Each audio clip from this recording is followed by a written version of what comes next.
What is going on, everyone? Welcome to another very exciting episode right here on the MIgardener channel. In today's episode, we've got a really exciting one planned for you all, and I know you're going to love it because who doesn't love free plants? That is the topic of today's video, is how to get free plants by multiplying your perennial herbs.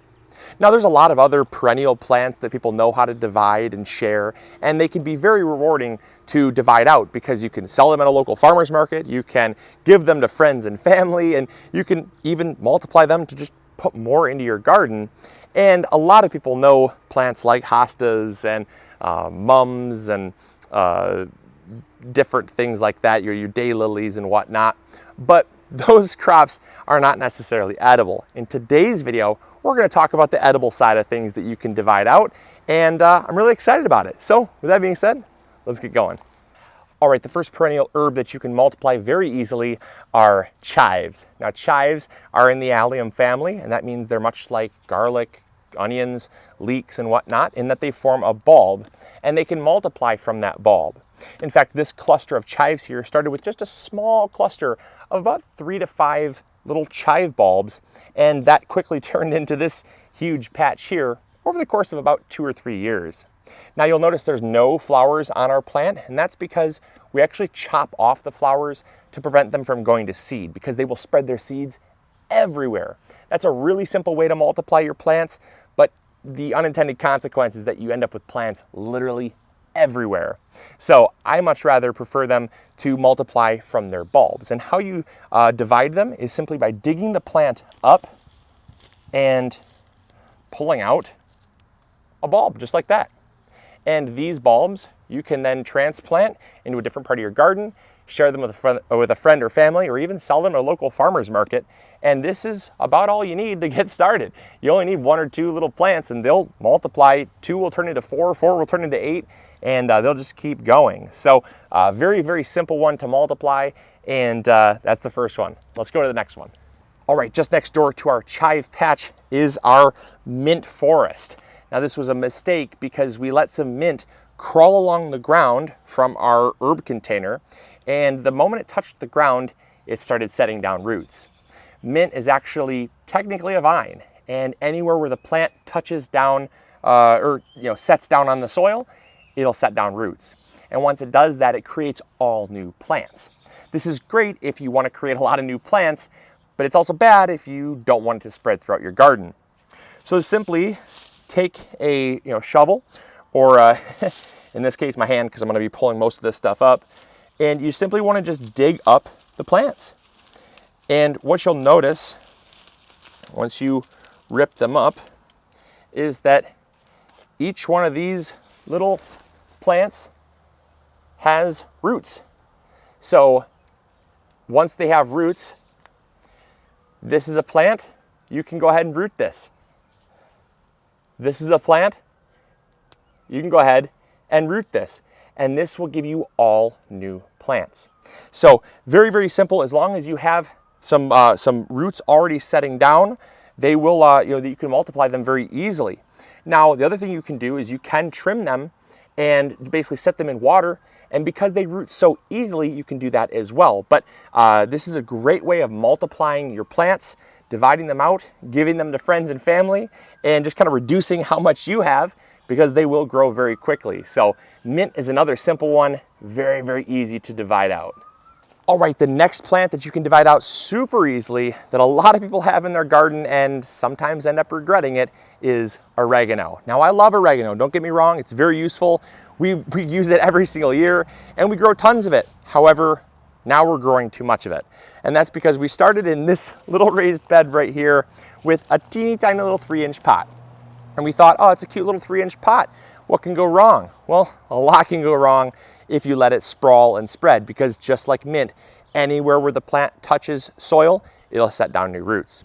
So what did it do? Well, it took over about half this raised bed and then sprawled into our orchard, and now it's literally overtaking our apple trees. This is crazy. This plant is out of control. And so how do you multiply it? Well, just like the mint, as long as you have some roots, you can basically separate it from the mother plant, separate it out, take some of those roots, repot it, and you've instantly got a brand new plant that you can sell or give away. So how do we do it? Well, in our case, we're gonna take a shovel because it's a big problem. And we're gonna come in here and we're simply gonna dig the plant right up.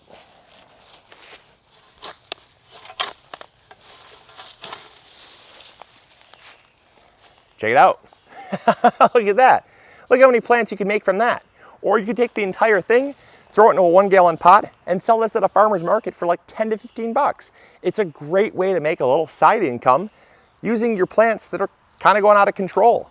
So it's very, very simple to multiply things like oregano, and you could divide that one out 4 or 5 or even probably 6 or 7 times. As long as they have some nice viable roots, you can move them into soil, into a container of your choosing, and you can, like I said, you can continue to grow it. You can also move it to other parts of your garden. However, with oregano, just make sure you really want that much because, like I said, this started with a small little 3-inch pot. Over the course of 5 years, it has become a massive, massive plant. The nice thing with these plants like mint and oregano is the fact that because they're so hardy, they can take a beating. Like you can rip them out, you can kind of bash them around, thrash them around, and I'm not saying you should, but they're gonna survive. They're gonna take a little while to bounce back, but in the next 1 to 2 weeks, by the time you give them some water, give them some good soil, they're gonna act like basically like nothing even happened. All right, check it out. This alien looking thing is actually called Egyptian walking onions. Now, another crop in the allium family. These are onions that will actually walk across your garden. I've called them before the friendship bread of the garden. For those of you that don't know what friendship bread is basically a type of bread that is a sourdough, and you take a starter and you feed the starter to make future bread loaves. And over time, you end up with so much starter that you have to give it away to friends and family and neighbors and people like that. And so that's where they got the name friendship bread. And so usually, because these walking onions produce so many additional little onions, you have to start giving them away. And so that's what makes them the friendship bread of the garden. But these are very easy to multiply. They can multiply from their bulbs, so you can divide them out that way and give them away, or you can let them flower. And when they flower, they do something very special. They don't form seeds necessarily. They form what's called bulbules. Now, bulbules are actually teeny tiny little future plants that are already ready to root and ready to grow. And so what these will do, how they walk, is they will form these long flower stalks, and on the end, they'll form these little tiny flower heads that will then form these teeny tiny little dinky onions that are smaller than like your pinky fingernail. And when they start to fall over, they will touch the soil, and those little bulbules will actually set down roots. And so then that's another way that you can multiply this amazing plant, is by simply giving them the bulbules and cutting off the flower stalks to keep them kind of contained, because these are perennial. They're going to continue to multiply and grow right where they're at, even without the help of the bulbules spreading.